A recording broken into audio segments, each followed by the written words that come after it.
Thank you all for hanging out. I'm loving this. I think it's really cool. Really loads of different perspectives, really loads of different ways of looking at the world. And I just want to share mine. So what do I think?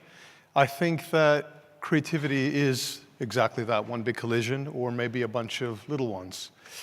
And I want to start off by saying thank you to these guys because they were giving me a bit too much information, and they were saying that these venues and everything that go into them cost more than what they bring in because they want people like yourselves to be able to see people like us sharing our ideas. So thank you very much for having us.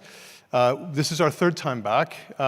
We did a similar thing at the Science Museum. We did a thing called Web Lab in 2012, which my team shared, and then we did a Tech for Good thing last year. It looks like we didn't make any good stuff for about 6 years, so we finally got invited back today to talk about art and tech. I asked one of the designers on my team to help me with these slides, and I said, oh, you know what, I got to do like a Venn diagram. These guys love Venn diagrams, and she was like, no, they don't love Venn diagrams. But anyway, the only point, and I've never done one before actually, and Mary made it look as good as she possibly could. But this is kind of how we do things, which is really, really hacky. Not in a tech way, but we only know what we know. I've got a small team, probably not dissimilar to the makeup of many of your studios and your organizations. And it's designers, it's writers, it's filmmakers, it's animators. We have some industrial design capabilities, some interior architecture. But we bring a healthy dose of naivety to everything we do. And for the most part, it's masking that we're bricking ourselves. But then we combine it with this notion of we can do this thing. And it's that weird tension between the two that allows us to do a lot of the stuff that I'm about to show. I was asked to describe, sort of in a mission statement-y kind of way, you can say I don't do the corporate stuff very well, what we're all about. And this is what we wrote. This is what we wrote almost 7 years ago when I joined. And it's this idea of pulling together these misfit-y type people who have completely different skill sets, completely different backgrounds, completely different cultural reference points, absolutely everything, but share a sense of value and idealism about what the world could be, what the future could be, what creativity could help solve. And this is me. I read a whole thing about all the things you need to do to an audience to get them to like you. So this is the picture of me as a young kid, and I'm not very attractive, and you're all going, oh, bless, poor guy. And yeah, look what his parents used to dress him like. But this is me. So I grew up, almost 50 years ago in Canada on the West Coast. My parents emigrated from Greece, and I didn't really know about this world. I knew nothing about it. I'm completely self-taught. I didn't get a degree. I didn't go to university. I wish I did, but I wasn't able to. And it was interesting because some of the people I have are some of the best sort of RCA grads and that sort of stuff. And these collisions that all those different people create are what allows us to do these amazing things. And yeah, I learned about art through my dad. My dad was a laborer, and during his lunch breaks, he used to take, and it sounds like a cliche, but he used to take like paper towels, and he used to draw on them. And there's this collection, and I asked my brother, I sent him an email earlier in the week to send the dad drawings. But he used to draw all these sorts of things, and then he used to bring them back after his breaks when he'd come home, and we'd come home from school, and he'd share all these drawings. And so he never talked about art, he never referred to it as that, but he was this individual who was trying to express himself creatively without really knowing about that sort of stuff. And now I find myself going back and talking to my kids and showing them VR and AR and all this sort of stuff, and I think about all those other people out there who don't have that opportunity to understand this incredible thing that we're part of. So we try to share a lot of this thinking. And this cross-section of having this tiny spark, this inkling of a thought, and then having an understanding, I'm by no means a techie, having an understanding of what that thing can do, and how you can dramatize that and realize that into something useful and meaningful is sort of what we do. We're not engineers, we're not any of that sort of stuff. We're literally, I refer to us sometimes as the back of the bus at Google, because we work with some of the smartest people, but we're not necessarily the best position to do a lot of these things, yet we bring that invincibility and that naivety, and we give it a go. So this is what I'm going to share. I don't know if you've seen any of this stuff, but I'm going to show a machine learning musical instrument. I tried to cover all the stuff that was a combination of art and science. An easel that we created for young kids to be able to find masterpieces and works of art by drawing themselves and then using machine learning to identify those objects. A thing we launched a couple of years ago that's gone through a couple revs now called Jacquard, which is a conductive thread that you weave into fashion. And then somebody mentioned driverless cars earlier. We launched the Waymo driverless car, I think, in Arizona last year, and we were lucky enough to work on the VR experience. And it was a really interesting thing because you have no idea when you get into this business the sorts of things that you'll be asked to do, and that's why I thought the variety of stuff on offer tonight was pretty incredible. But when you're asked to design what this thing sees so that people can get a sense of reassurance from a vehicle in the absence of a driver, you never think about these things, and you have to be really resourceful in how you go about doing that. So the first thing is this instrument, the NSynth Super that we created. So this is a piece of code. It's an algorithm called the Synth Algorithm that a team in Mountain View at Google called Magenta developed. And they developed this algorithm that allows you to take sounds, different sounds, and then it finds characteristics in between the different sounds, and it generates new sounds in between sounds. And it generates up to 120,000 new sounds, some of which have never been heard by human beings before. And we thought this was interesting, and these are mixed up, but the whole thing that we wanted to explore with this was, how do you take that artificial intelligence, that machine learning, and give it to an artist, a musician in this case, and give them this extended, amplified capability to create better music with new sound. So we took that code and we created a piece of hardware, because for the most part, bar Kraftwerk and people that were referred to earlier, for the most part, musicians play instruments. And we thought, why don't you make the algorithm playable? And we created the NSynth Super with a really cool UI that allowed you to hone in on the sounds. You could put in 4 different sounds and create hundreds of thousands of new sounds. Then you connect it to your MIDI, to your synths, to all that sort of stuff, and you can record, you can do all that sort of stuff. And I'll just play something. I'm fascinated with this idea. Every time we see a new technology come along, artists take interesting bits of that technology and turn it into new ways of making music. From ancient instruments through to the 808 drum machine, transforming the technology into something of artistic merit. My name's Doug. I'm a research scientist on the Google Brain team, and I run a project called Magenta. We're a research group dedicated to understanding how to use machine learning in the space of the arts.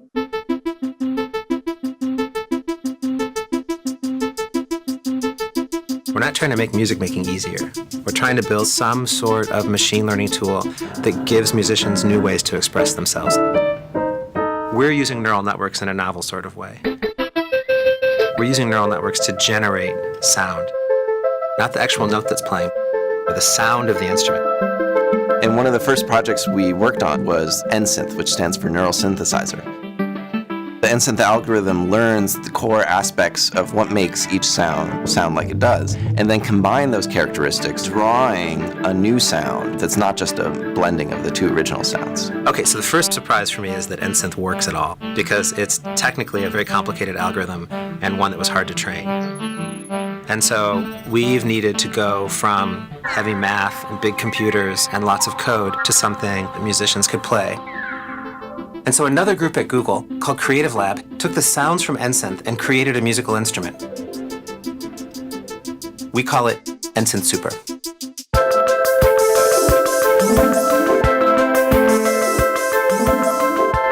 That's like wild to me. Here's a flute. Here's a snare. I guess in the middle, this is what it sounds like.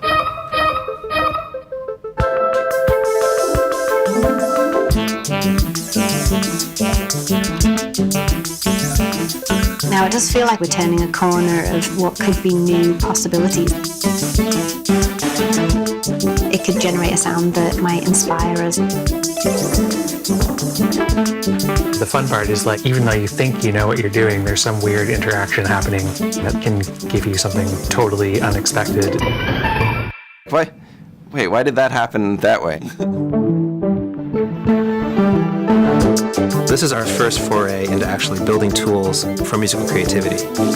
I would love to see people using NSynth Super in ways that surprise us all and gives us some new bit of musical joy in the world.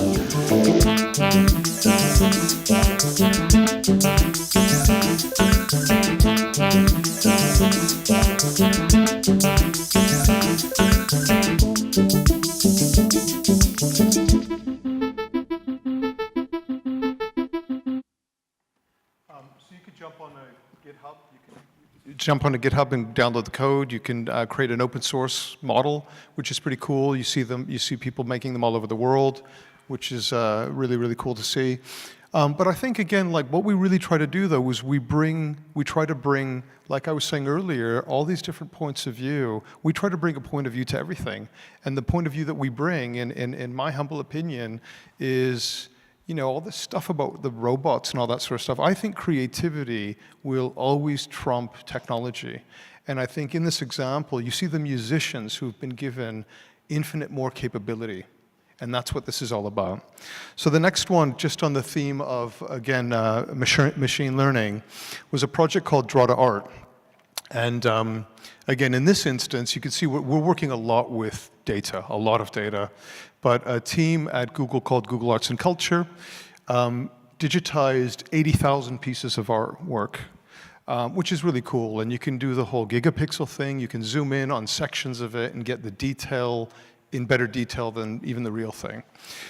So what's interesting about that is when you think about how you look for art, maybe using the ways we're used to, which is trying to type something in to describe it, isn't the best way to go about finding these things.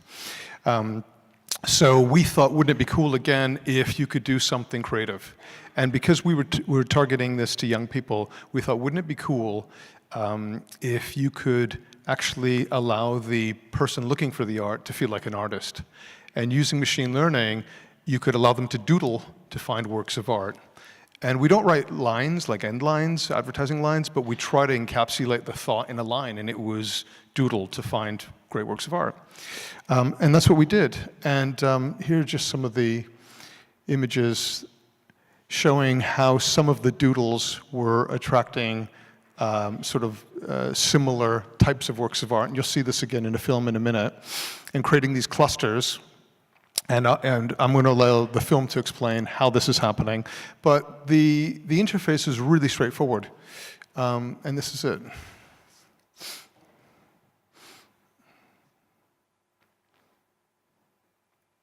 And what it allowed you to do, because you're teaching the machine at the same time, is if you saw something better at the bottom, you could vote it up or down, and it knows next time that that was the best match for that drawing. But it's interesting when you see what it goes through as it's actually being developed. That's not bad. But some of them, you know, this is interesting. And then we tried to create a form factor, something that would allow them to experience it in the museum, because we're keen on getting people into the real world, into the museums. We've done these partnerships with the Science Museum, Natural History Museum, et cetera. And so we designed this sort of stand, this easel, this interactive easel. And it was interesting. We were thinking about, you know, what do like Martian school children use, you know, to do stuff. And so we designed this thing. But yeah, have a look at this. Since 2011, Google Arts and Culture has digitized art collections from museums all around the world to make art more accessible to everyone. But with millions of pieces in the collection, how can we help people discover art in a relevant, personal way? Well, what if everyone could use a bit of their own creativity to discover great works of art in a whole new way? Introducing Draw to Art, a new experiment that uses machine learning to match your doodles to drawings, paintings, and sculptures from museums around the world. With Draw to Art, a doodle of a house could help you discover Houses in Auvers by Vincent van Gogh. A doodle of a horse could help you discover paintings of horses. And adding a stickman could help you discover this statue from Benin. We created a series of interactive easels with digital canvases, so people could try Draw to Art in galleries and cultural centers around the world, installing the first ones in the Google Cultural Institute space in Paris. So how did we make it work? Using machine learning, we trained a deep neural network to recognize visual features in doodles, like shapes, lines, and perspectives. We also trained it to recognize the same features in paintings, sketches, and sculptures from the collection. So Draw to Art can associate doodles to similar works of art.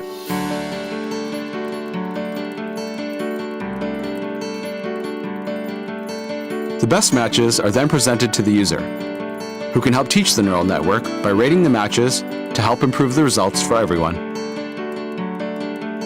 With Draw to Art, it's now possible to use creativity to discover great works of art from around the world in a whole new way.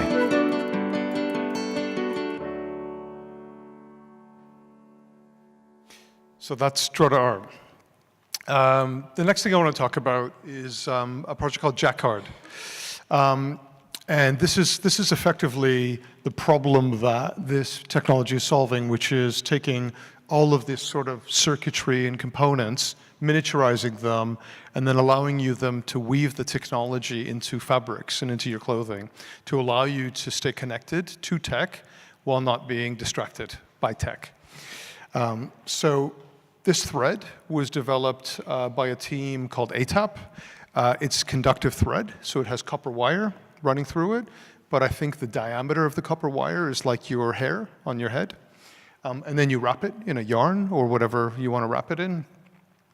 And then if you look at that little white bit that we've used just to demarcate where it's been woven in, you weave it in a grid. You weave it horizontally and you weave it vertically, and it creates a capacitive surface that can sense where you're touching.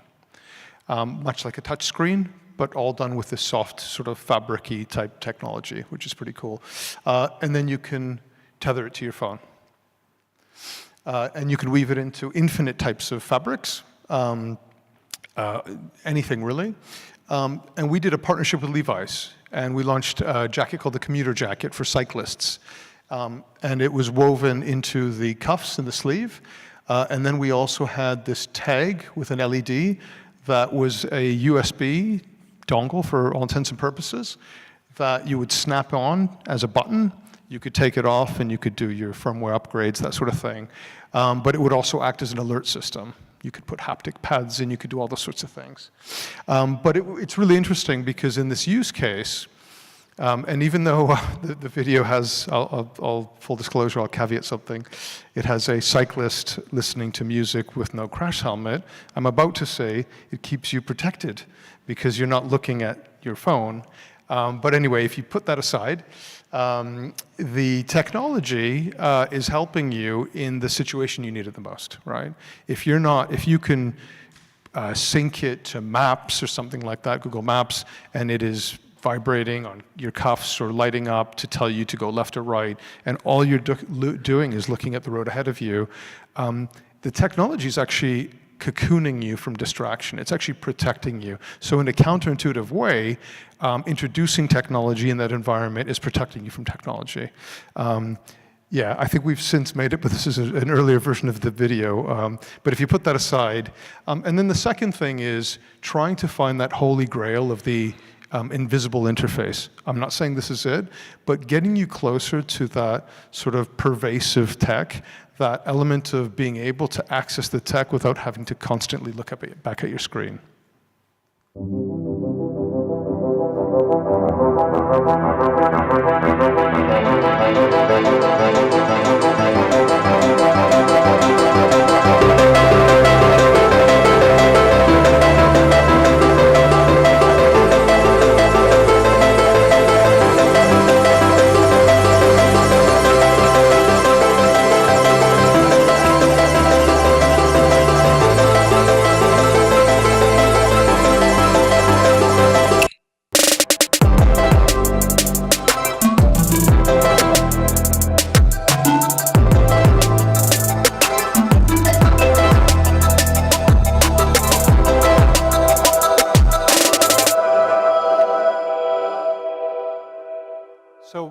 was going to wear that, but it's quite heavy and I'm already quite hot. But it's pretty cool. And again, it's in its infancy. I think they've done 2 versions, but you can see where the tech is going. So I started off with music and machine learning, and then art and AI. So it's all sort of alliteration now, and fashion and function. And now the last thing I wanted to share, and then I think there may be some questions or something, was something that we did for Waymo, for the self-driving car that I alluded to earlier. And it was really interesting because it's so weird. Like I was talking to my 11-year-old, and I was saying to him, when I was 16, growing up in Canada, I got my driver's license. And you're 11, so in 5 years, you can get your driver's license. But I don't think you're going to get your driver's license because I think you are going to be using and riding in self-driving cars. There are all of these benefits that people are just starting to talk about from what happens when you get a fleet of connected electric vehicles that are constantly in circulation. They're not being stored out front of your house. They're being serviced off in different, outside of where people are living, which allow you to grow your own food, create these urban gardens, all these sorts of things. So I personally, again, my views, I think the ripple and the knock-on effect of what the promise of these vehicles will have will be massive. Anyway, so this is what the car looks like. No driver. You sit in the back. You can program where you want to go, and it takes you where you want to go. But I think, again, because we're still working within the confines of existing vehicles, from a design perspective, the user still gets in the vehicle and feels like there are things they need to touch and control and reach for if no one's turning a steering wheel, all these sorts of things. So how do you create a sense of ease and a sense of trust in an environment like this? So we had this thought, which was, let people experience what it's like to ride in VR. So, we thought VR, VR's, it's debatable, there are different sides pro and against it. But I think for something like this, allowing somebody to experience it firsthand is pretty cool. So this is a VR experience that I'm going to show you. But secondly, when you allow somebody the understanding of seeing what a car is seeing, and you can explain that, you don't even have to do the car versus person. It's implicit that the technology driving the vehicle, allowing it to do what it's doing, is incredible, right? But how do you do that? Because this was all done with real-time data, right? So how do you actually take this stuff and create this visual language, this design language, which makes people feel at ease, but it also explains the complexity of this. It explains what LiDAR is, and point clouds, and radar, and the cameras, and all this sort of stuff. So I'll just play this little film.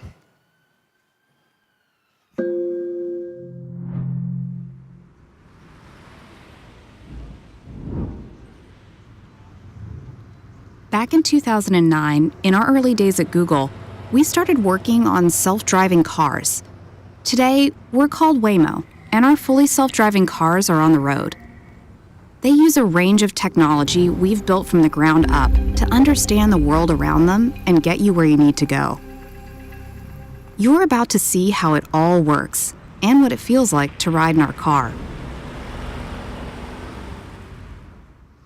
As it drives, Waymo uses LiDAR, which sends out millions of laser beams per second to build up a detailed picture of the world all 360 degrees around it. It also uses radar to detect how far away objects are and their speed. And high-resolution cameras detect visual information, like whether a traffic signal is red or green. It then combines all that data to understand the world around it. For example, in this fraction of a second, it knows exactly where it is on the road. It can also identify everything around it in full 360 degrees, and then predict what those things might do next. And it doesn't just do that for the objects you and I can see. it can do that for things up to 3 football fields away. What makes everything you can see right now possible is experience. Waymo has already self-driven millions of miles on complicated city streets, and it's constantly learning from every single mile it drives. With all that knowledge, it can plan a safe path ahead. In this instance, giving that cyclist enough room to cycle past us, and also looking out for that pedestrian on the sidewalk.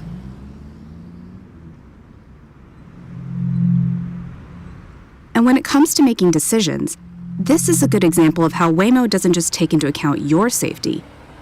It also makes sure that both you and the people around you feel secure and at ease. So, now that you know how Waymo works, it's time to take your first ride in one of our cars. Take a look around. You're now riding in a fully self-driving car. Some things might immediately stand out. The fact that there's no one in the driver's seat, no one turning the wheel, and the screens, which show you what the car is seeing and the route it's taking.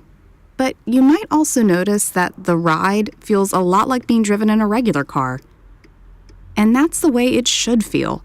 All this technology, which allows Waymo to see, identify, predict, and plan, should make an extraordinary ride feel completely ordinary and create a very normal journey that simply gets you from A to B, safe and sound.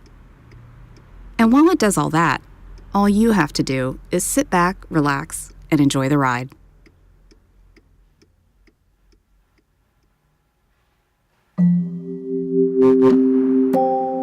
So again, if you can imagine that in VR, and what it would actually feel like, as opposed to watching on the big screen. So yeah, so I think these are the things that I thought could be interesting to share. For me, the whole thing is this cross section. These things aren't mutually exclusive. This notion of art and science. I remember when I first got into the business.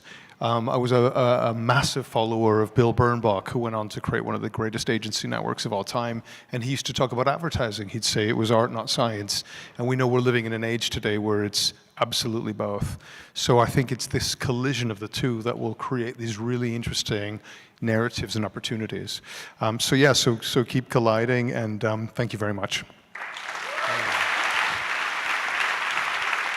Brilliant. So just before you go, we've got a really, really short Q&A. Let them We're just go. going to Everyone's probably really hungry right now. Okay, fine. Well, I'm going to ask one quick question, and then if you want, you can ask another one. Before we go, just thank you so much for coming to another Glug event. It's amazing to have you all here. It's been ace. We've had some great speakers tonight. It's been right across the board, and we've loved it.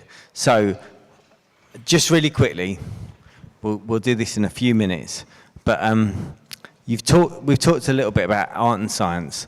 What you do at Google, there's a lot of experimentation there, and I guess one of my questions is, how much do you judge the work that you're doing versus you can just experiment and have fun? Yeah, so I mean, it's a great question. So, I didn't think, we just launched a film. We still do a ton of social impact work. So, because my team had shared it last year, I didn't, but we just launched an incredible film for Nigeria, South Africa, and Kenya, showing creating these incredible opportunities for young women in those regions to learn about creativity.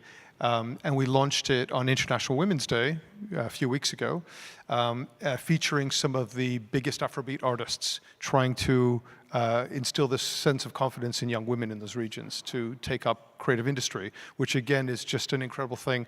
So and that was a huge training, grow with Google type initiative. By the same token, we're working on hardware. We launched the Pixel 2 last year. I think great stuff, but didn't think that was the right stuff to share. And by the same token, there's a bunch of stuff that went horribly wrong. And everybody talks about failure and all those sorts of things.